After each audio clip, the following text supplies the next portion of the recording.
Hello everyone. Hello dear students. Welcome back to our channel, The Digital Educator. আমি তোমাদের ভূগোল বিষয়ের educator কিশোর sir চলে এসেছি আজকে তোমাদের 2025 সালের শিক্ষাবর্ষে যারা মাধ্যমিক পরীক্ষা দিতে চলেছো তোমাদের জন্যই বিশেষ করে খুব গুরুত্বপূর্ণ এই ক্লাসগুলো। এখানে তোমাদের 24-25 সালে এই যে তোমরা টেস্ট পরীক্ষা দিলে সেই টেস্ট পেপারেরই এবিটিএ টেস্ট পেপারের সলিউশন নিয়ে এসেছি। এখানে মোটে 10টি ভিডিও তোমাদের যাবে এই চ্যানেল থেকে, তোমাদের জন্যই যাচ্ছে, যেখানে এই যে তোমাদের এবিটিএ টেস্ট পেপারে যে কোশ্চেনগুলো আছে, যে কোশ্চেন পেপারগুলো আছে, সবগুলো সলভ করে দেওয়া থাকবে।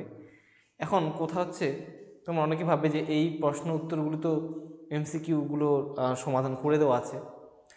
ব্যাপারটা সমাধান যদি করে দেওয়া থাকেও সেখানে কিন্তু কোনো সলিউশন বা কোনো মানে সলিউশন দেওয়া থাকলেও কোনো আলোচনা নেই যে এই প্রশ্নটা কেন এই উত্তরটা হলো, তাই না? শুধু উত্তরটাই খুঁজে পাবে। তো এখানে তোমরা যারা আজকে এই ভিডিওটা দেখতে এসছো, তোমাদের সময় দিচ্ছ এই ভিডিওটার পিছনে, তোমাদের কি কি উপকার হবে শুরুতে এগুলো বলি একটু।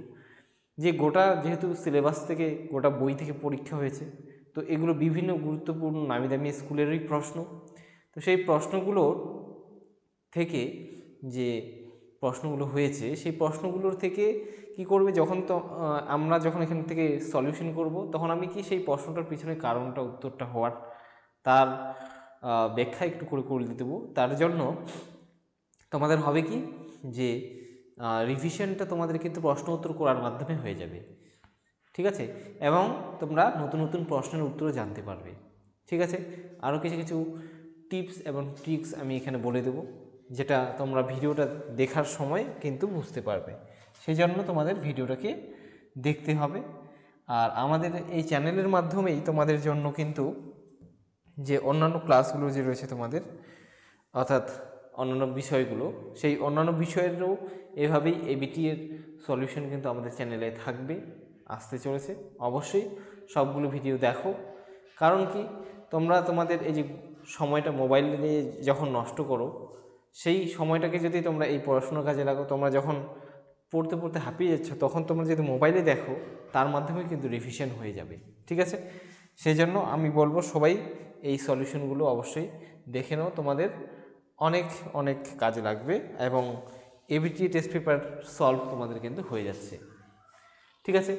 তাহলে পেজ নাম্বার দেখে নিলে তোমরা, এটা 57 পেজে প্রথম যে তোমাদের কোশ্চেন পেপারটা ছিল, দেখো এই যে 57 পেজে এই কোশ্চেন পেপারটা এবিটি এর এটাই তুলে দেওয়া আছে। এটার সলিউশনগুলো আমরা দেখে নিই, ঠিক আছে?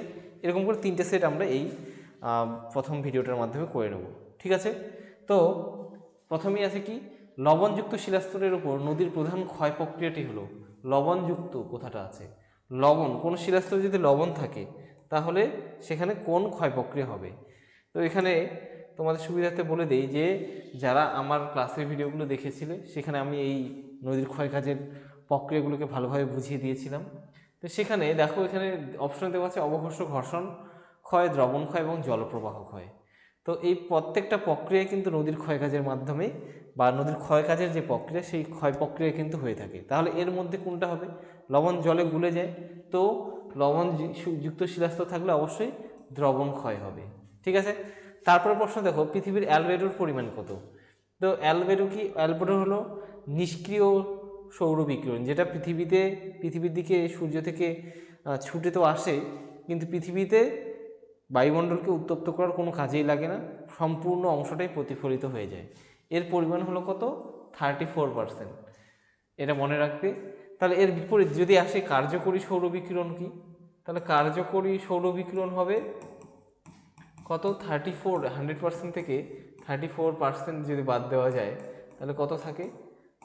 যে 66% থাকবে, এটাকে বলা হবে কার্যকরী সৌর বিকিরণ, ঠিক আছে? তারপরে প্রশ্ন দেখো কি আছে, এটা হয়ে গেল ক্যানিয়ন। তারপরে প্রশ্ন, ক্যানিয়ন আই আকৃতির হওয়ার প্রধান কারণ। ক্যানিয়ন যে আই আকৃতির হয়, এর প্রধান কারণ কি? এর প্রধান কারণ হলো, দেখো দেওয়া আছে পার্শ্বক্ষয়, খাড়াঢাল, নদী নিম্নক্ষয়। এটা হবে কি? নিম্নক্ষয়। নিম্নক্ষয়ের কারণে ক্যানিয়ন আই আকৃতির হয়ে থাকে।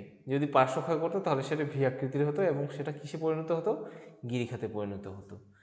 সম্পৃক্ত বায়ু যে বিষয়ের সাথে যুক্ত তা হলো, সম্পৃক্ত বাতাস, বাতাসকে যে কখন সম্পৃক্ত বা স্যাচুরেটেড বলবো, যখন কি বলেছে বায়ুতে, ক নম্বর অপশন বলেছে বায়ুতে জলীয় বাষ্পের সর্বোচ্চ অবস্থান, খ নম্বর নির্দিষ্ট উষ্ণতায় বায়ুর সর্বোচ্চ জলীয় বাষ্প ধারণ ক্ষমতা, গ নম্বর উষ্ণতা বৃদ্ধিতে জলীয় বাষ্পের ধারণ ক্ষমতা বৃদ্ধি, আর ঘ নম্বর বলেছে উষ্ণতা হ্রাসে জলীয় বাষ্পের ধারণ ক্ষমতা হ্রাস। তো সম্পৃক্ত বায়ু বলতে যেটা বোঝায়, সম্পৃক্ত বায়ু বলতে কি বোঝায় সেটা জানলেই উত্তরটা করে দেওয়া সহজ হবে। সম্পৃক্ত বায়ু বলতে বোঝায় একটা নির্দিষ্ট টেম্পারেচারে বাতাসে সর্বোচ্চ পরিমাণ যখন জলীয় বাষ্প থাকে, অর্থাৎ এরপরে ওই পরিমাণ বাতাসটা ওই উষ্ণতায় আর কোনো জলীয় বাষ্প ধারণ করতে পারবে না, একে বলা হয় কি সম্পৃক্ত বায়ু। তো উত্তরটা হবে কি নির্দিষ্ট উষ্ণতায় বায়ুর সর্বোচ্চ জলীয় বাষ্প ধারণ ক্ষমতা। এবার তারপরের প্রশ্ন কি রয়েছে, তারপরের প্রশ্ন রয়েছে দেখো 5 নম্বর প্রশ্ন, একটি অগ্নি সঞ্চারক বর্জ্য পদার্থ। অগ্নি সঞ্চারক কথাটার অর্থ কি? অগ্নি সঞ্চারক কথাটার অর্থ হলো আগুন বাড়িয়ে তোলে যেটাকে, সেটা কি হবে? এখানকার অপশনের মধ্যে দেখো মিথাইল, এই অপশনটাই, এই উত্তরটাই হবে, কারণ সীসা, আর্সেনিক, ডিডিটি এগুলো সবগুলোই অদাহ্য, আগুন এগুলোর সঙ্গে আগুনের কোনো আগুনকে বাড়ায় না এই পদার্থগুলো, ঠিক আছে। একমাত্র মিথাইল যে আছে এটা অগ্নি সঞ্চারক, অর্থাৎ এটা আগুনকে বাড়িয়ে তোলে, আগুন এটার মধ্যে আগুন জ্বলে, ঠিক আছে। পশ্চিমঘাট পর্বতমালার সর্বোচ্চ শৃঙ্গের নাম কি? পশ্চিমঘাট পর্বতমালার সর্বোচ্চ শৃঙ্গের নাম কি? আনাইমালাই পর্বতের আনাইমুদি, তোমরা সবাই জানো, এটা হয়ে যাবে সঠিক উত্তর। স্যাডেল পিক কোথায় আছে? স্যাডেল পিক আছে আন্দামান নিকোবর দ্বীপপুঞ্জে, ঠিক আছে। নকরেক চলে গেল, ঠিক আছে, উত্তর পূর্ব ভারতের কোথায়? নকরেক হলো তোমাদের উত্তর পূর্ব ভারত যে আছে, সেই আমাদের উত্তর পূর্ব ভারতের যে নাগাল্যান্ড আছে, সেই নাগাল্যান্ড রাজ্যে নকরেক আছে। আর জাস্কার পর্বত তো আছে কোথায় না? জম্মু কাশ্মীর রাজ্যে, ঠিক আছে। এবার আছে পৃথিবীর সর্বাধিক উষ্ণতা ও সর্বাধিক বৃষ্টিপাত দেখা যায় কোথায়? পৃথিবীতে সবথেকে বেশি উষ্ণতার বৃষ্টিপাত দেখা যায় একমাত্র নিরক্ষীয় অঞ্চলে বা নিরক্ষীয় জলবায়ুতে। এবার বলেছে পরের প্রশ্ন দেখো, তার সঙ্গে বলে দিই একটু, বাকি অপশনগুলো বলে দিই। খ নাম্বার রয়েছে কি মৌসুমি জলবায়ুতে, মৌসুমি জলবায়ুতে কি এখানে বছরে একটা নির্দিষ্ট সময়ে বৃষ্টিপাত হয়। ভূমধ্যসাগর জলবায়ুর বৈশিষ্ট্য কি? এখানে আবার শীতকালে বৃষ্টিপাত হয়। আর উষ্ণ মরু জলবায়ুর বৈশিষ্ট্য তো বুঝতেই পারছো, এখানে সবচেয়ে কম বৃষ্টিপাত হয় পৃথিবীর মধ্যে। এবার পরের প্রশ্ন আছে বিশ্ব পরিবেশ দিবস কবে পালিত হয়? এটা সবাই জানো, 5ই জুন। আর এখান থেকে তোমাদের পরিবেশ সম্পর্কিত আরেকটা গুরুত্বপূর্ণ তারিখ মনে রাখতে হবে, সেটা হলো কি 16ই সেপ্টেম্বর। 16ই সেপ্টেম্বর কি হয়? 16ই সেপ্টেম্বর হলো কি বিশ্ব ওজন সুরক্ষা দিবস, এটা মনে রাখবে, বিশ্ব ওজন সুরক্ষা দিবস। তারপরে প্রশ্ন কি? তারপরে প্রশ্ন রয়েছে বিশুদ্ধ কাঁচামাল ভিত্তিক শিল্পটি, এখানকার মধ্যে যে বিশুদ্ধ কাঁচামাল নির্ভর শিল্প রয়েছে সেটা কি? এখন এই উত্তরটা দেওয়ার আগে তোমাদের জানতে হবে বিশুদ্ধ কাঁচামাল কি। তো প্রথমে দেওয়া আছে খাদ্য প্রক্রিয়াকরণ শিল্প, তারপরে আছে লৌহ ইস্পাত শিল্প, তারপরে অপশনগুলো পরে পেজে আছে। তো তার সঙ্গে আমি বলে দিই এখানে, দেখো বিশুদ্ধ কাঁচামাল বলতে বোঝায় সেই সমস্ত কাঁচামালকে, যেই কাঁচামালগুলোকে শিল্পে ব্যবহারের আগে এবং শিল্পজাত দ্রব্য পরিণত করার পর দুটোরই ওজন সমান থাকে, তাকে বলা হয় কি বিশুদ্ধ কাঁচামাল। তো এরকম একটি কাঁচামাল যেটা বিশুদ্ধ প্রকৃতি, যার ওয়েটের কোনো পরিবর্তন হয় না কাঁচামাল হিসেবে ব্যবহার করার আগে এবং কাঁচামাল থেকে উৎপাদিত দ্রব্যে পরিণত করার পর, তার উদাহরণ হলো বস্ত্রবয়ন শিল্প। কারণ বস্ত্রবয়ন শিল্পে ব্যবহার করা হয় কি তুলো। তো তুলোকে ব্যবহার করার পর, তুলো তো একটা শুকনো পদার্থ, যেখানে শুকনো একটা জিনিস, তাই না, যেটা থেকে আর পুনরায় সেখান থেকে এমন কোনো জিনিস তৈরি হয় না যেটা বাদ যাবে। তো সে কারণে এটা কি হয়ে যাবে বিশুদ্ধ কাঁচামাল। তারপর রয়েছে কি ভারতের দীর্ঘতম জাতীয় সড়কপথটি হলো, ভারতের দীর্ঘতম জাতীয় সড়কপথটি হলো NH7, বর্তমানে এর নাম NH44, এটা মনে রাখবে।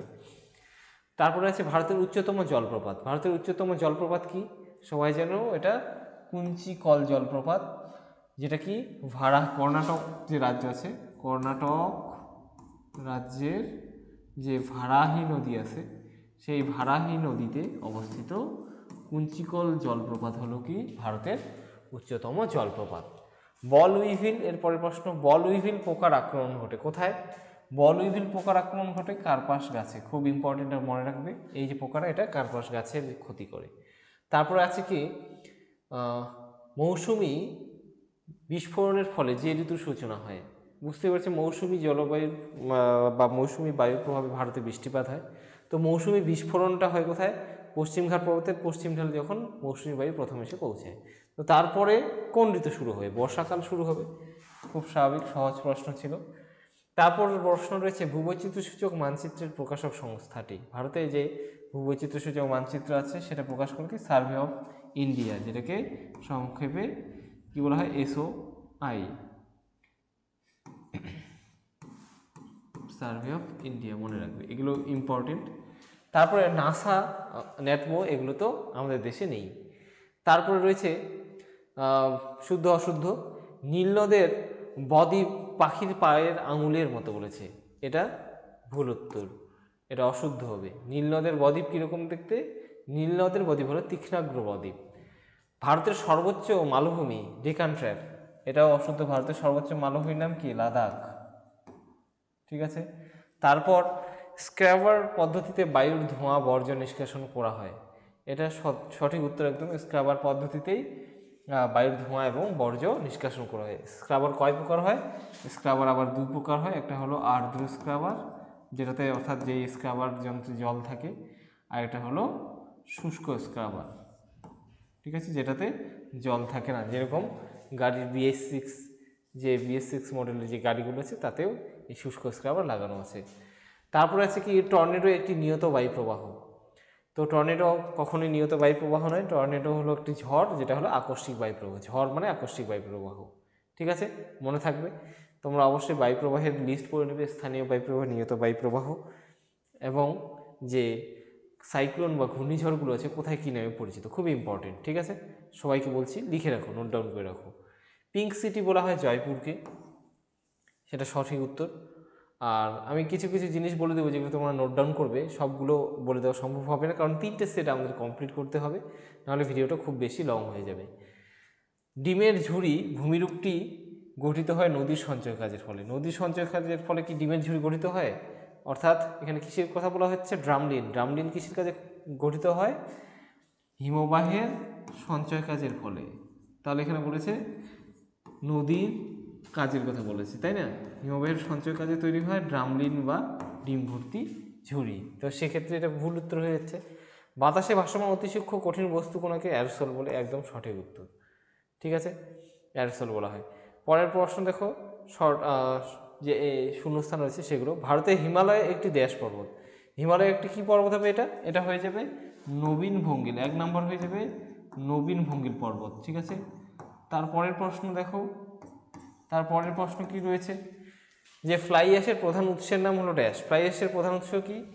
আমাদের দেশে যে তাপবিদ্যুৎ কেন্দ্রগুলো রয়েছে সেই বেশিরভাগ কয়লা চালিত যে তাপবিদ্যুৎ কেন্দ্রগুলো রয়েছে, যেগুলো কয়লা ইউজ করা হয় যেগুলোতে, সেই কয়লা চালিত তাপবিদ্যুৎ কেন্দ্রগুলোতেই ফ্লাই অ্যাশ তৈরি হয়। কয়লাকে কী করা হয় এখানে তাপবিদ্যুৎ কেন্দ্রে? একদম পাউডারের মতো গুঁড়ো করে সেখানে ইউজ করা হয়, যাতে সেখান থেকে সর্বাধিক পরিমাণে তাপ পাওয়া যায়। তো সেই কয়লা পুড়ে যাওয়ার পরে সেই বাতাসের সঙ্গে সেই পাউডার কিন্তু সূক্ষ্ম সূক্ষ্ম ছাই কিন্তু উড়ে বেড়ায়, যেটাকে বলা হচ্ছে ফ্লাই অ্যাশ। শহর থেকে দূরে নিচু খোলা জায়গায় বর্জ্য পদার্থ জমা করাকে ড্যাশ বলে। তো বুঝতে পারছো, শহর থেকে দূরে খোলা জায়গায় অনেক এরকম ডাম্পিং গ্রাউন্ড দেখা যায়, তাই না? সেখানে এইভাবে বর্জ্য পদার্থ জমা করাকে কি বলা হয়? সেটাকে বলা হয় ল্যান্ডফিল বা ভরাটকরণ, ঠিক আছে। এটা হলো ল্যান্ডফিল বা বাংলায় বললে ভরাটকরণ। তারপরে 4 নম্বর প্রশ্ন কি রয়েছে? 4 নম্বর প্রশ্ন দেখো, আইটিসি যে ভারতে প্রথম পাতাল রেল দেখা যায়, ভারতে প্রথম পাতাল রেল দেখা যায় বলছি চালু হয় কোথায়? আমাদের পশ্চিমবঙ্গের কলকাতায় পাতাল রেল, অর্থাৎ মেট্রো রেলের কথা বলা হচ্ছে। পরের প্রশ্ন, আইটিসিজেড দেখা যায় ড্যাশ অঞ্চলে। আইটিসিজেড অর্থাৎ আন্তঃক্রান্তীয় অভিসরণ অঞ্চল, যেখানে উভয় যে উত্তর পূর্ব আয়নবায়ু দক্ষিণ পূর্ব আয়নবায়ু এসে মিলিত হয়, সেই জায়গাটা হলো কোথায়? নিরক্ষীয় অঞ্চলে, 0 ডিগ্রি আশেপাশে উভয় দিকে, সেই জায়গাটাই হলো কি আইটিসি জেড, আন্তঃক্রান্তীয় অভিসরণ অঞ্চল বা ইন্টারট্রপিক্যাল কনভার্জেন্স জোন। ব্ল্যাকফুট রোগ হয় কিসের প্রভাবে? ব্ল্যাকফুট রোগ হয় আর্সেনিকের প্রভাবে। ঠিক আছে, 5, 6 আর্সেনিকের প্রভাবে, অর্থাৎ এই যে তোমাদের বর্জ্য ব্যবস্থাপনা আছে সেখান থেকে অবশ্যই পড়বে কোন দূষণের ফলে কোন রোগ হয়, খুব ইম্পর্টেন্ট এটা। শীতকালে শিল্পাঞ্চলে জলীয় বাষ্প, পরের প্রশ্ন, শীতকালে শিল্পাঞ্চলে জলীয় বাষ্প ঘনীভূত হয়ে ধূলিকণার সাথে মিশে তৈরি হয় কি? এটা হবে ধোঁয়াশা তৈরি হয়। ধুলো আর বা ধোঁয়া তার সঙ্গে যখন শীতকালে কুয়াশা মিশে যায় তখন তৈরি হয় ধোঁয়াশা। এরপর রয়েছে ভারতের বৃহত্তম নদী দ্বীপটির নাম। ভারতের বৃহত্তম নদী দ্বীপটি কি? এটা হলো মাজুলি দ্বীপ, মনে রাখবে। আসামে আছে ব্রহ্মপুত্র নদীতে যে মাজুলি দ্বীপ রয়েছে, সেই মাজুলি দ্বীপ হলো কি ভারতের বৃহত্তম নদী দ্বীপ। পরের প্রশ্ন কি? পরের প্রশ্ন রয়েছে বায়ুর সঞ্চয় কাজের ফলে গঠিত দুটি ভূমিরূপের নাম লেখো। বায়ুর সঞ্চয় কাজের ফলে, খুব সহজ প্রশ্ন ছিল তাই না? বায়ুর সঞ্চয় কাজের ফলে গঠিত দুটি ভূমিরূপ কি কি হবে? দেখো, অবশ্যই বালিয়ারি হবে একটা, বারখানা বালিয়ারি, শিব বালিয়ারি। আর কি গঠিত হয় বায়ুর সঞ্চয় কাজের ফলে? বায়ুর সঞ্চয় কাজের ফলে আরেকটি যে বিশেষ গুরুত্বপূর্ণ যে ভূমিরূপ তৈরি হয় সেটি হলো কি লোয়েস, যেটাকে বলা হয় লোয়েস সমভূমি। ঠিক আছে, তারপরের প্রশ্ন দেখো, তারপরের প্রশ্ন কি রয়েছে? দুন উপত্যকা কাকে বলা হয়?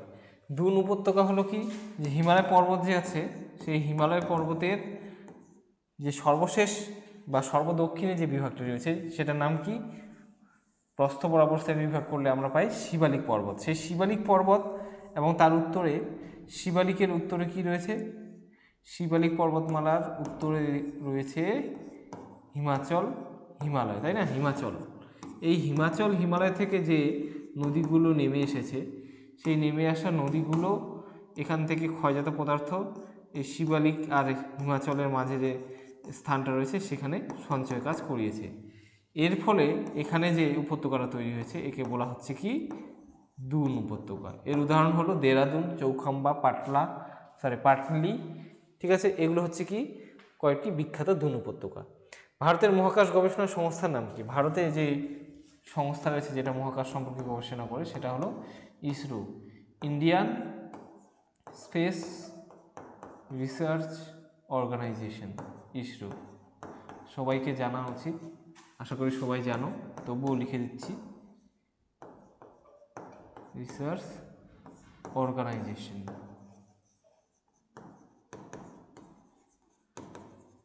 ঠিক আছে, তারপরে প্রশ্ন দেখো কি আছে? ভারতের বৃহত্তম নদী দ্বীপটির নাম আছে, এগুলো করে দিলাম আমি। এরপরে দেখো ই ওয়েস্ট কাকে বলা হয়? ই ওয়েস্ট অর্থাৎ ইলেকট্রনিক সমস্ত বর্জ্য পদার্থকে, যেরকম যে কোনো জিনিসপত্র যেগুলো ইলেকট্রিক দিয়ে চলে সেগুলো যখন নষ্ট হয়ে যায় তখন তাকে বলা হচ্ছে ই ওয়েস্ট। ভারতের দক্ষিণতম বিন্দু কাকে বলা হয়? ভারতের দক্ষিণতম বিন্দু ইন্দিরা পয়েন্ট। বোলসন কি? বোলসন হলো অপসারণ গর্ত। ঠিক আছে, বায়ু প্রবাহের ক্ষয় কাজের ফলে এটি অপসারণ প্রক্রিয়া তৈরি হয়। তারপরে হচ্ছে সোনালী তন্তু কাকে বলা হয়? সোনালী তন্তু হলো পাটকে বলা হয় সোনালী তন্তু। ঠিক আছে, পরের প্রশ্ন দেখো, ম্যাচিং রয়েছে, দেখো এই ম্যাচিং টাইপ একটু। ম্যাচিংয়ে কি হবে? দেখো বাম দিকে আছে ইউট্রোফিকেশন কি? ইউট্রোফিকেশন হলো জলের মধ্যে, ঠিক আছে, জলের মধ্যে যখন জৈব পদার্থ, সার এগুলো বেড়ে যায় তখন তার মধ্যে প্রচুর পরিমাণে আগাছা, শৈবাল এগুলো পানাকচুরি জন্মায়, যে কারণে জলের মধ্যে অক্সিজেনের প্রচণ্ড অভাব হয়, তার ফলে সেখানে জলজ প্রাণীর মৃত্যু হয়। এটা হলো ইউট্রোফিকেশন। নদীর সমভূমি প্রবাহে কি তৈরি হয়? প্লাবনভূমি তৈরি হয়, তাহলে এটা হয়ে যাবে 1 নাম্বার। কালবৈশাখী কোন সময় হয়? আমাদের এখানে শীতকালে হয়, গ্রীষ্মকালে হয়, মার্চ এপ্রিল মাসে। ডক্টর উইন্ড কাকে বলা হয়? হারমার টানকে। ঠিক আছে, মনে থাকবে এগুলো। তারপরে মেরু প্রভা কি রয়েছে? আমি একটু ফ্যাক্টগুলো বলে দিই, এগুলো ডিটেলসে আলোচনা করার সময় হবে না। মেরু প্রভা বললে বোঝায় কি, যে উত্তর ও দক্ষিণ মেরুতে আয়ন স্ফিয়ারে যে রঙিন আলোর যে প্রভা দেখা যায় যখন যে মেরুতে 6 মাস রাত্রিকাল চলে সেই সময় কিন্তু মেরু প্রভা দেখা যায়। ঠিক আছে, তারপরে বায়ুচাপ কক্ষ কি? বায়ুচাপ কক্ষ হলো ছোট ছোট স্থানে বায়ুমণ্ডলের বা বাতাসের ভূপৃষ্ঠের বিভিন্ন স্থানে যেখানে পারিপার্শ্বিক এলাকার থেকে বাতাসের চাপ যদি বেশি হয় স্বাভাবিকের থেকে, তাহলে সেখানে উচ্চচাপ কক্ষের সৃষ্টি হয়। আর যদি পারিপার্শ্বিক এলাকার থেকে কোনো ছোট্ট বা বৃহৎ পরিসর এলাকায় বায়ুর চাপ যদি কম থাকে তখন তাকে বলা হয় কি? বায়ুচাপ কক্ষ। জলচক্র কাকে বলে? জলচক্র হলো বায়ুমণ্ডলে কীভাবে যে সমুদ্র থেকে জল যখন বাষ্প হয়ে যাচ্ছে তখন সেটা জলীয় বাষ্প হয়ে উড়ে গিয়ে আকাশে মেঘ সৃষ্টি করছে। সেই মেঘ আবার কি পাহাড়ের বা স্থলভাগের দিকে বৃষ্টিপাত ঘটাচ্ছে। সেই বৃষ্টিপাতের জল আবার নদী আকারে কি সমুদ্রে গিয়ে মিশছে। এই সমুদ্র থেকে পুনরায় জল বাষ্পীভূত হয়ে মেঘের সৃষ্টি করছে, অর্থাৎ আবার সেই একই রকম চক্রাকার পদ্ধতিতে জলকে প্রবাহিত হতে হচ্ছে। একে বলা হচ্ছে কি? জলচক্র। ঠিক আছে, তারপরের প্রশ্ন রয়েছে জোয়ার ভাটার দুটি কুফল লেখো। তো জোয়ার ভাটার ফলে ক্ষয় কাজ হয়, তাই না? তারপরে বান ডাকা দেখা যায়, সারাসারি বান হয়, আর চাষের জমি নষ্ট হয়। যেখানে জোয়ারের জল ঢুকে যায় সেই জায়গাটা লবণাক্ত হয়ে পড়ে, চাষের অযোগ্য হয়ে পড়ে। গ্যাসীয় বর্জ্যের নিয়ন্ত্রণের উপায়গুলি, তাহলে গ্যাসীয় বর্জ্যের নিয়ন্ত্রণের উপায় স্ক্রাবারের ব্যবহার, তারপরে জৈব জ্বালানিগুলোকে নিয়ন্ত্রণ করা। ঠিক আছে, জৈব জ্বালানি পরিবর্তে বা যে গাড়ি ঘোড়া যে সমস্ত পেট্রোল ডিজেল চালিত গাড়ি ঘোড়া আছে তার পরিবর্তে কি ব্যবহার করা? তার পরিবর্তে গেলে ভেহিকেল ব্যবহার করা, যেই কারণে কি গ্যাসের বা গ্যাসীয় বর্জ্যের পরিমাণ কমবে। বর্জ্যের পৃথকীকরণ কীভাবে করা যায়? বর্জ্যের পৃথকীকরণ হলো আলাদা আলাদা পাত্রে আলাদা আলাদা ধরনের বর্জ্যের প্রকৃতি অনুসারে সেগুলোকে সঞ্চয় করা, যেরকমটা স্কুলে হয়ে থাকে। ধারণযোগ্য উন্নয়ন কি? ধারণযোগ্য উন্নয়ন হলো স্থিতিশীল উন্নয়ন, যে ক্ষেত্রে কী করবে? যে বর্তমানে আমাদের বিভিন্ন দেশে যে উন্নয়নের যে প্রবাহ চলছে সেই উন্নয়নকে কি এমনভাবে করতে হবে যাতে বর্তমানে প্রজন্মেরও কোনো চাহিদা পূরণ হয় এবং ভবিষ্যৎ যে প্রজন্ম আছে সেই ভবিষ্যৎ প্রজন্মেরও যে সম্পদ যে আছে প্রাকৃতিক সম্পদের অভাব না হয় এবং প্রকৃতিরও ক্ষতি না হয়। এইভাবে যে সমস্ত উন্নয়ন করা যায় তাকে বলা হয় কি? ধারণযোগ্য উন্নয়ন। এবার আছে কি ধাপ চাষ ও ফালি চাষ কাকে বলে? তাহলে মৃত্তিকা ক্ষয় সংরক্ষণের একটি বা দুটি উপায় হলো কি ধাপ চাষ এবং ফালি চাষ। ধাপ চাষ কীভাবে করা হয়? পাহাড়ে ঢালু জমিতে ধাপ কেটে কেটে সিঁড়ির মতো যখন চাষ করা হয় ওটা হচ্ছে ধাপ চাষ। আর ফালি চাষ কি? বিস্তীর্ণ এলাকায় ঢালু এলাকায় জমিকে আলাদা আলাদা উচ্চতা অনুসারে ফালি আকারে ভাগ করে নিয়ে যখন চাষ করা হয়। ঠিক আছে, ভারতীয় কৃষ্ণ মৃত্তিকার বৈশিষ্ট্য, তাহলে দক্ষিণ ভারতে দেখা যায় এটি রেগু নামে পরিচিত। এটি হচ্ছে বেসাল্ট শিলা থেকে তৈরি হয়েছে। আর কি এই কৃষ্ণ মৃত্তিকা কার্পাস চাষের জন্য খুবই উন্নত বা উপযুক্ত। উপগ্রহ চিত্রের সংজ্ঞা সবাই পারবে। ঠিক আছে, তো এই হলো তোমাদের প্রথম সেট, যেখানে প্রশ্নের উত্তর বলে দিলাম। এবার এই প্রশ্নগুলোর মধ্যে যদি তোমাদের আবার কোনো প্রশ্ন থাকে যেগুলো তোমাদের জানার ইচ্ছে, ভিডিওর মাধ্যমে তোমাদের বোঝানোর প্রয়োজন আছে, যদি কোনো প্রশ্নের উত্তর এখান থেকে তোমরা দেখতে পাচ্ছ, সেই প্রশ্নগুলো অবশ্যই উত্তরে আমাকে কমেন্টে জানিও, আমি উত্তরগুলোকে বুঝিয়ে দেব। ঠিক আছে, তো এরপরে আমরা পরের যে পেপার রয়েছে সেগুলোতে চলে যাব। আর অবশ্যই হ্যাঁ, আমি কিন্তু এখানে বিগত সালের যে মাধ্যমিকের যে তোমাদের যে ম্যাপ পয়েন্টিং সেগুলো কিন্তু করিয়ে দিয়েছি। সেই ম্যাপ পয়েন্টিংগুলো সবাই প্র্যাকটিস করো, কেননা এই ম্যাপ পয়েন্টিংগুলো থেকেই কিন্তু তোমাদের আসবে। আর আমাদের চ্যানেলে আমি নিজে এই ম্যাপ পয়েন্টিংগুলো ধরে ধরে করিয়েছি সুন্দর করে দেখিয়ে, তো তোমরা সেগুলো ধরে ধরে প্র্যাকটিস করো, কারণ তোমাদের কিন্তু সেই ম্যাপ পয়েন্টিংয়ের কোনো বিকল্প থাকবে না। 10 নম্বর ম্যাপ পয়েন্টিং থেকে আসবে, সেটা তোমাদের করতেই হবে। তো এরপরে যে তোমাদের যে পেপারটা রয়েছে সেটা হলো 87 পেজে যে কোশ্চেন পেপারটা রয়েছে। দেখো প্রথম প্রশ্ন এখানে আবার এসেছে এমসিকিউতে, যে প্রক্রিয়ায় ক্ষয় বহন সঞ্চয়ের মাধ্যমে ভূমিরূপের সামঞ্জস্য তৈরি হয় তাকে বলা হয় কি? তাকে বলা হয় পর্যায়ন। এবার তোমাদের একটা ভালো জিনিস বলে দিই, যে তোমাদের এই প্রথম যে ভূগোল বইয়ের প্রথম যে দুটো পৃষ্ঠা রয়েছে সেখান থেকে তোমরা 3 নাম্বার কমন পাবে। সেখান থেকে 2 থেকে 3 নম্বরের প্রশ্ন থাকবেই থাকবে, এবং প্রথম যে প্রশ্নটা ভূগোল পরীক্ষার যে বা ভূগোল বই তোমাদের যে ভূগোল প্রশ্নপত্র থাকবে সেখানেই কিন্তু প্রথম প্রশ্নটা ওখান থেকেই থাকবে। অবশ্যই সেই দুটো পাতা, প্রথম বইয়ের প্রথম যে দুটো পাতা আছে বা প্রথম পেজটা এপিড ওপিড খুব ভালো করে পড়ে যাবে। এবং এই ফ্যাক্টটা বুঝে যাবে আরোহণ অবরোহণ পর্যায়ের বহির্জাত প্রক্রিয়া, ঠিক আছে।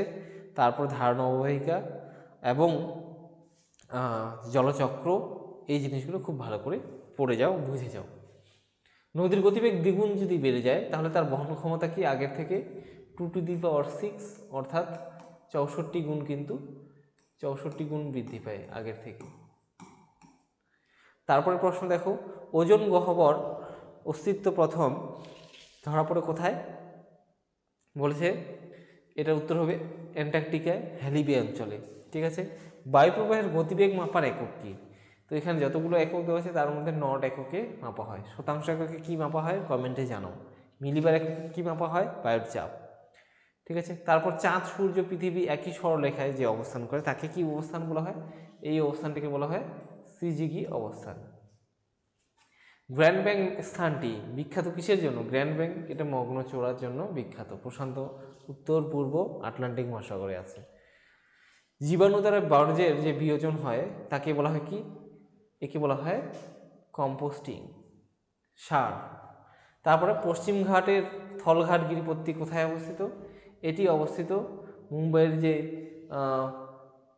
মুম্বাইয়ের পুনে যে আছে, পুনের কাছে আছে থলঘাট গিরিপথটি, ঠিক আছে। শিবসমুদ্রম জলপ্রপাতটি অবস্থিত কোথায়? শিবসমুদ্রম জলপ্রপাতটি আছে কোন নদীর তীরে? শিবসমুদ্রম জলপ্রপাতটি আছে এই উত্তরটা কি হবে? শিবসমুদ্রম জলপ্রপাত এটা আছে তোমাদের, একটু দাঁড়াও, এর উত্তর কি হবে? কাবেরী নদীতে রয়েছে শিবসমুদ্রম জলপ্রপাত, ঠিক আছে। তারপরে প্রশ্ন দেখো পরের প্রশ্ন দেখো, স্বাভাবিক উদ্ভিদের উপর যার প্রভাব সবচেয়ে বেশি, কোন জিনিসটা স্বাভাবিক উদ্ভিদকে প্রভাবিত করে? কি আছে? ভূপ্রকৃতি, মাটি, জলবায়ু, নদ নদী। সব থেকে বেশি প্রভাবিত করে জলবায়ু।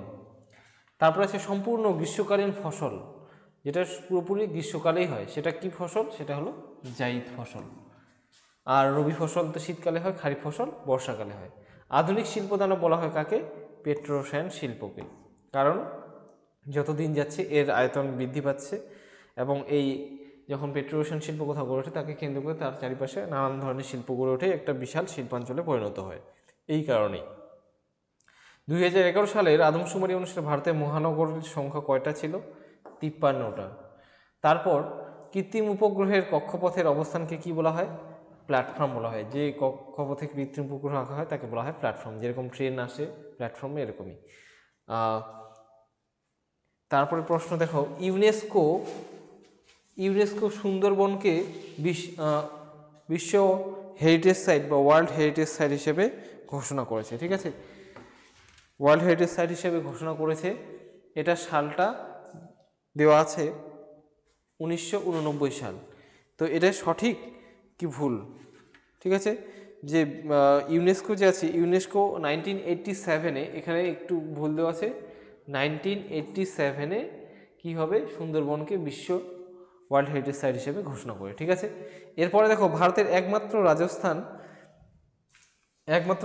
রাজ্যে, আমি এখানে সঠিক উত্তরটা লিখে দিচ্ছি, ঠিক আছে, 1987, ওকে। ভারতের একমাত্র রাজস্থান রাজ্যে বালিয়াড়ি দেখা যায়, এটাও সঠিক উত্তর। তারপর আছে কি, জলচক্র ছাড়া পৃথিবী, একমাত্র বলেছে, এটা ভুল হবে, একমাত্র হবে না, কারণ আমাদের অন্যান্য রাজ্যে যেখানে উপকূল আছে, যেমন পশ্চিমবঙ্গ, ঠিক আছে, উড়িষ্যা, এই সমস্ত রাজ্যেও বালিয়াড়ি দেখা যায় উপকূলে, এই কারণেই ভুল হবে। জলচক্র ছাড়া পৃথিবীতে জলের ভারসাম্য বজায় থাকতো না, একদম সঠিক কথা এটা। 2000। তারপরে দেখো, পূর্ণিমা অপেক্ষা অমাবস্যার জোয়ার তেজি হয়, এটাও সঠিক উত্তর। পূর্ণিমার সময় কি থাকে? পৃথিবীর একদিকে চাঁদ একদিকে সূর্য থাকে, এই জন্য মুখ্য জোয়ার এবং গৌণ জোয়ার দুটোই শক্তিশালী হয়, কিন্তু প্রবল হতে পারে না। আর অমাবস্যার দিনে হয় কি, পৃথিবীর একই দিকে চাঁদ এবং সূর্য অবস্থান করে, যে কারণে চাঁদ এবং সূর্যের মৃত্যু আকর্ষণ একই জায়গায় কাজ করে এবং শক্তিশালী জোয়ার হয়। সাফাই কর্মীরা বর্জ্যের সাথে বেশি থাকে বলে এদের সংক্রমণের ভয় কম। ভুল উত্তর, তার সংক্রমণের ভয় বেশি হবে, তাই না? তারপর বলেছে ভারতের দক্ষিণতম বিন্দু হলো ইন্দিরা পয়েন্ট, দক্ষিণতম বিন্দু সঠিক উত্তর। তারপর রয়েছে উপগ্রহ চিত্রে বিভিন্ন প্রতীকের সাহায্যে ভৌগোলিক বৈশিষ্ট্যগুলিকে বোঝানো হয়। উপগ্রহ চিত্রে কি প্রতীক চিহ্ন ব্যবহার করা হয় না, এখানে ট্রু কালার বা ফলস কালার ব্যবহার করা হয়। বাস্তবে প্রকৃতিতে যে জিনিসটা বা সেই যে ভূমিরূপটা বা সেই ভূপ্রাকৃতিক যে জিনিসটা যেরকম দেখতে, সেটাকে হয় ট্রু কালার বা ফলস কালারে দেখানো হয়। ঠিক আছে, পরে দেখো উপগ্রহ চিত্রে বিভিন্ন প্রতীকের সাহায্যে ভৌগোলিক বৈশিষ্ট্যগুলি বোঝানো হয়। এর পরের আছে কি শূন্যস্থান। শূন্যস্থানগুলো দেখি। ইউ আকৃতির হিমবাহ উপত্যকা ড্যাশ বলে। ইউ আকৃতির হিমবাহ উপত্যকাকে কি বলা হয়? হিমদ্রোণী বলা হয়। ঠিক আছে, হিমদ্রোণী বলা হয়। হিমদ্রোণীতে যখন আবার জল, সমুদ্রের জল প্রবেশ করে সেটা যখন হ্রদে পরিণত হয় তখন তাকে কি বলা হয়? ফিয়র্ড বলা হয়। মরু উদ্ভিদকে ড্যাশ বলে। মরু উদ্ভিদকে কি বলা হয়? জাঙ্গল বা জেরোফাইট বলা হয়। পরের প্রশ্ন কি আছে? পৃথিবীর ড্যাশ শক্তির প্রভাবে বায়ুমণ্ডলের পৃথিবীর গায়ে লেগে থাকে। এটাও কি মাধ্যাকর্ষণ শক্তি হবে। পৃথিবীর যে মাধ্যাকর্ষণ শক্তি আছে, ঠিক আছে, সেই মাধ্যাকর্ষণ শক্তির জন্যই বায়ুমণ্ডল পৃথিবীর গায়ে লেগে আছে। তারপরে প্রশ্ন দেখো, তারপরে প্রশ্ন হচ্ছে সমুদ্র জলের উল্লম্ব সঞ্চালনকে ড্যাশ বলে। সমুদ্র জলের যে এই যে উল্লম্ব সঞ্চালন, একে কি বলা হয়? সমুদ্র তরঙ্গ বলা হয়। পরের প্রশ্ন কি আছে? পারদ ঘটিত জল দূষণ ড্যাশ রোগের সৃষ্টি করে। পারদ ঘটিত জল দূষণ মিনামাটা রোগের সৃষ্টি করে।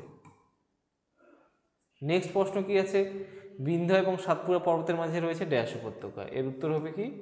নর্মদা উপত্যকা রয়েছে। পরের প্রশ্ন, বন্দর জাহাজের আবাসস্থলকে, বন্দরে জাহাজের যে আবাসস্থল তাকে বলা হয় কি? পোতাশ্রয় বলা হয়। ঠিক আছে, পরের প্রশ্ন এবার আছে দু একটি বাক্যে উত্তর দাও। যে ঘোড়ামারা ও লোহাচড়া দ্বীপগুলি ডুবে যাওয়ার কারণ কি?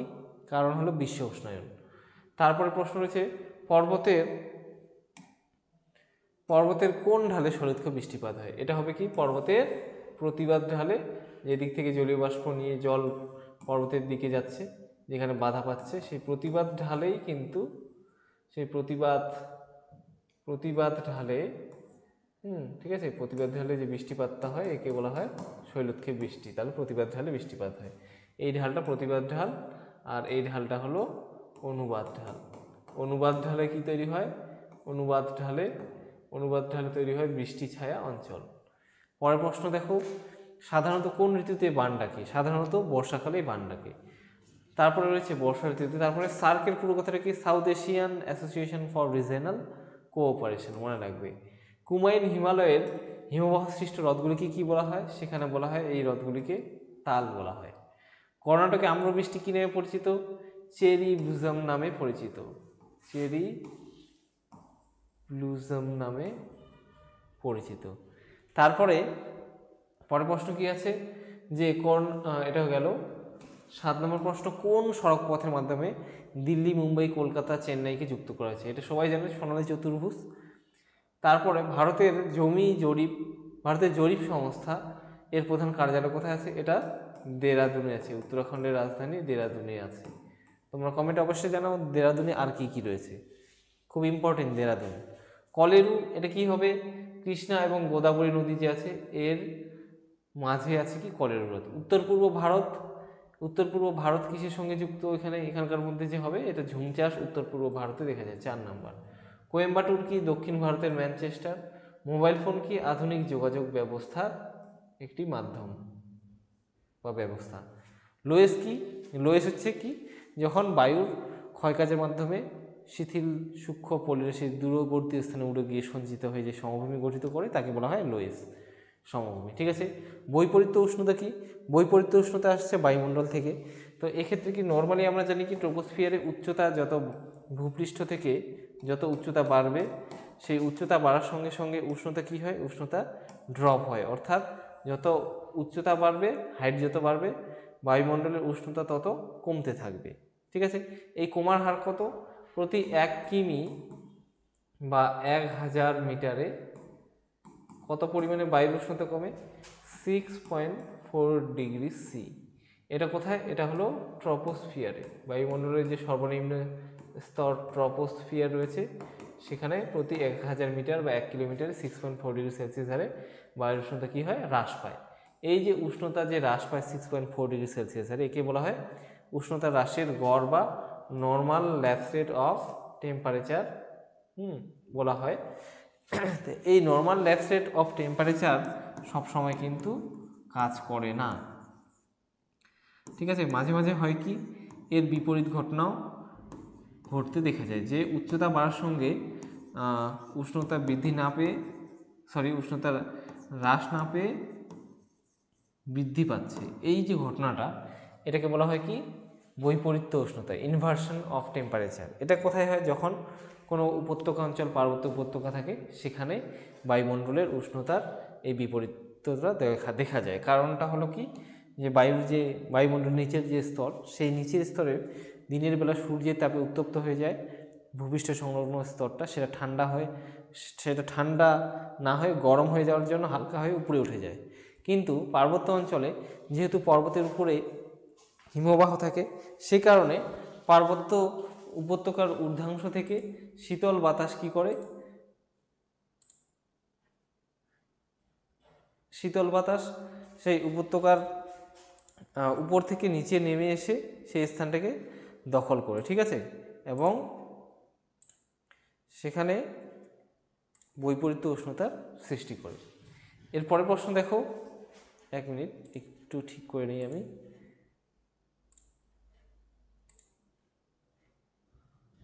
ওকে,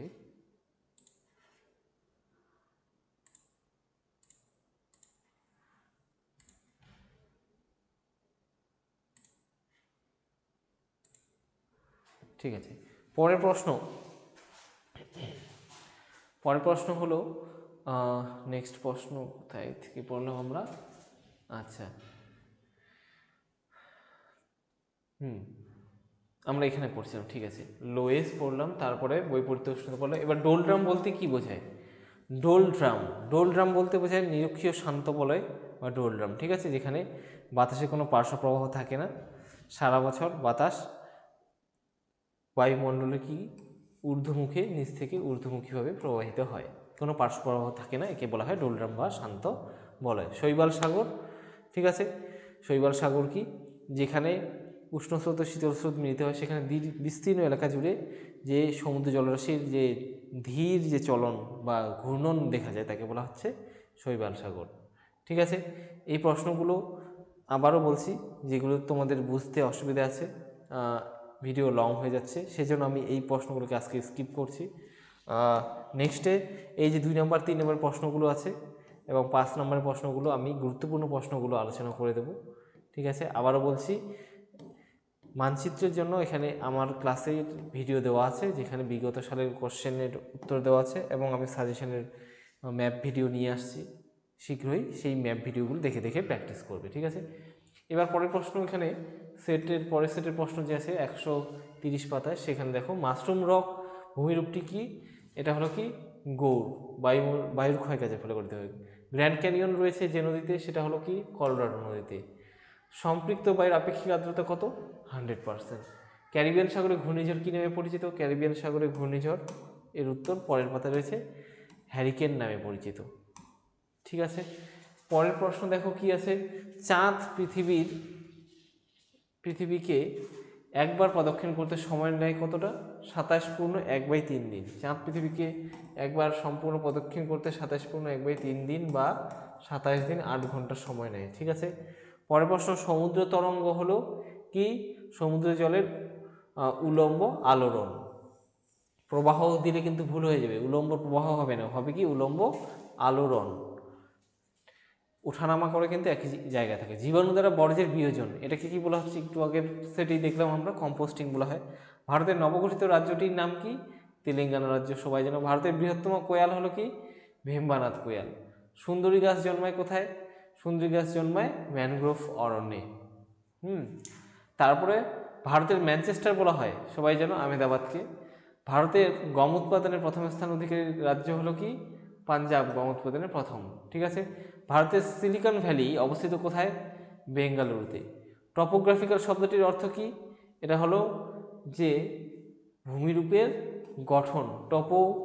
টোপোগ্রাফি কথাটার অর্থ হলো ভূমিরূপ, আর গ্রাফিক্যাল কথাটার অর্থ হলো গঠন। তারপর আছে কি, শুদ্ধ অশুদ্ধ, উচ্চভূমি সমতলে পরিণত হওয়ার যে প্রক্রিয়া তাকে পর্যায়ন বলে, এটা শুদ্ধ। তারপর আইটিসিজেড পুরোপুরি নিরক্ষরেখা বরাবর একটানা অবস্থান করে, এটাও শুদ্ধ হবে। একটানা বলছি নিরক্ষরেখা বরাবর অবস্থান করে, এই কারণে এটা অশুদ্ধ হবে। নিরক্ষরেখা যদি এরকম হয় এটা নিরক্ষরেখা, এর ডান দিকে বাঁ দিকে সামান্য এরকম করে থাকে, এটা হলো আইটিসিজেড। ঠিক আছে, এরকম করে থাকে নিরক্ষরেখার উভয় দিকে, নিরক্ষরেখা বরাবর থাকে না, এই জন্যই ভুল। চাঁদ সূর্য পৃথিবীর সরলরৈখিক অবস্থানকে সিজিগি বলে, সঠিক উত্তর। ইন্দিরা পয়েন্ট রয়েছে তামিলনাড়ু রাজ্যে। ইন্দিরা পয়েন্ট তামিলনাড়ু রাজ্যে রয়েছে না, ইন্দিরা পয়েন্ট কোথায় রয়েছে? নিকোবর দ্বীপপুঞ্জে। দেখো চিত্তরঞ্জন লোকোমোটিভ ওয়ার্কার্স বারাণসীতে অবস্থিত না, এটা কোথায় অবস্থিত? এটা আমাদের পশ্চিমবঙ্গেই অবস্থিত। ঠিক আছে, পশ্চিমবঙ্গে চিত্তরঞ্জন লোকোমোটিভ অবস্থিত। তারপরে প্রশ্ন হচ্ছে ট্র্যাপ শব্দের অর্থ হলো সোপান, সঠিক উত্তর। সার্ভে অফ ইন্ডিয়ার সদর দপ্তর রয়েছে কোথায়? দেরাদুনে, এটাও সঠিক। ভারতের বৃহত্তম মরুভূমিটি পৃথিবীর বৃহত্তম মরুভূমিটি ড্যাশ মহাদেশে অবস্থিত, এটা আফ্রিকা মহাদেশে অবস্থিত, সবাই জানো। পরে সমুদ্রপৃষ্ঠে বায়ুর গড় চাপ আফ্রিকা মহাদেশের সাহারা বলে দিচ্ছি। সমুদ্রপৃষ্ঠে বায়ুর গড় চাপ কত? 1013.25 মিলিবার, মনে রাখবে 1013.25 MB। প্রত্যেক বছর ড্যাশ তারিখে বিশ্ব পরিবেশ দিবস পালিত হয়, এটা হলো 5th জুন, সবাই জানো। তারপরে প্রশ্ন কি রয়েছে? প্রধানত ড্যাশকে ভিত্তি করে 1955 সালে নভেম্বর মাসে ভারতের রাজ্য পুনর্গঠন হয়, এটা কি? এটার উত্তর হবে ভাষার ভিত্তিতে। তারপরে প্রশ্ন, ভারতের প্রথম মেট্রো রেল চলে কোন রাজ্যে? পশ্চিমবঙ্গে, আমাদের পশ্চিমবঙ্গেই প্রথম মেট্রো রেল চলেছিল। বিশুদ্ধ কাঁচামালের পণ্যসূচক কি? 1। পৃথিবীর উচ্চতম জলপ্রপাত কোনটি? পৃথিবীর উচ্চতম জলপ্রপাত হলো কোথায়? সাল্টো অ্যাঞ্জেল জলপ্রপাত, যেটা ভেনেজুয়েলার কারাও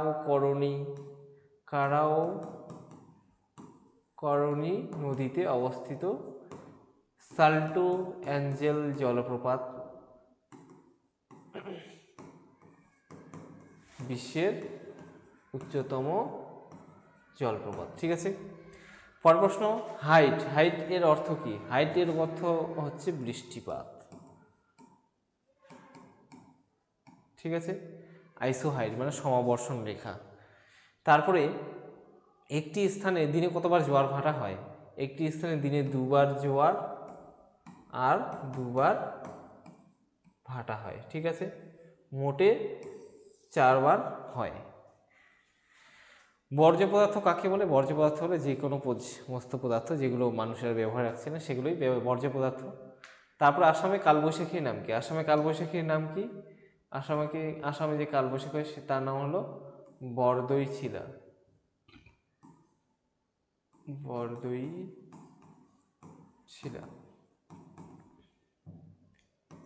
পরের প্রশ্ন, বর্জ্য পদার্থ আচ্ছা গেল।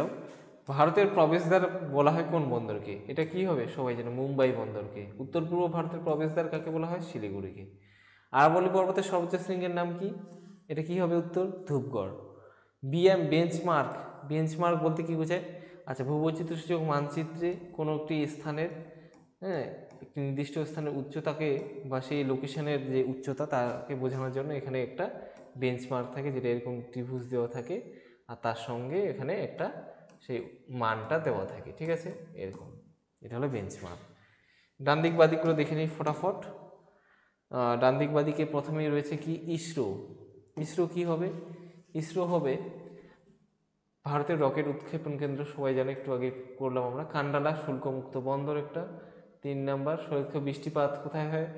সৌলক্ষ বৃষ্টিপাত তার সঙ্গে কি বৃষ্টি ছায়া অঞ্চলের মিল আছে, কানেকশন একই জায়গায়। ড্রামলিন হিমবাহের সঞ্চয় কাজ, এটা হবে। ঠিক আছে, আবার দেখো জলচক্র এসছে। অ্যালবেডো একটু আগে বুঝিয়ে দিয়েছি আমি। জিওস্ট্রপিক বায়ু কি?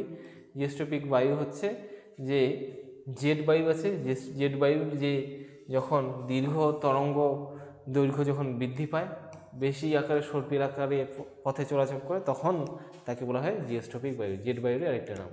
সুনামি কি? সুনামি হলো সমুদ্র তলদেশে সৃষ্টি হওয়া শক্তিশালী ভূমিকম্পের ফলে যে বিশাল সামুদ্রিক ঢেউ তৈরি হয়, যেটা উপকূলে আছড়ে পড়ে, তাকে বলা হচ্ছে সুনামি।